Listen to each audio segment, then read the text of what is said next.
Long-distance relationships tend to be complicated in more ways than one, and the pandemic hasn't made being separated from loved ones any easier. Our Dan Booth tells the story of one married couple divided between Abilene and the Netherlands, with an ocean of paperwork keeping them apart.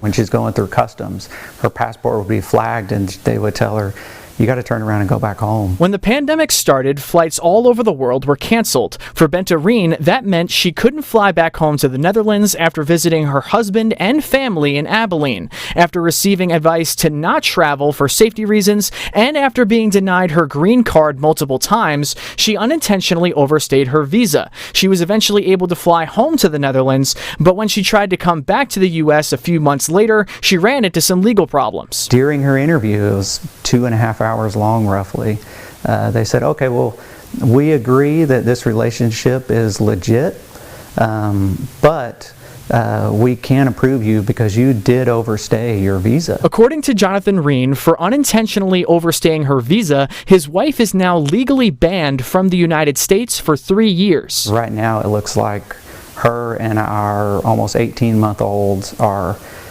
technically homeless in the Netherlands. In addition to taking care of her 18-month-old son, Benta Rain is also 6 months pregnant. Anybody that's had a baby, you know that you need both parents there, especially in the first couple of months. Jonathan Reen's parents came to Abilene from Tennessee to support him during this complex situation. We'll do anything, we'll go anywhere, we'll talk to anybody that could possibly help with this situation. If we need to go to Washington, D.C. and knock on every door, we will. Jonathan Reen says both he and his wife Benta have had countless sleepless nights thinking about the moment they'll see each other again. But no matter how much paperwork is in the way, they're determined to bring their family together. We will make it through it. We'll figure out some way to make it work.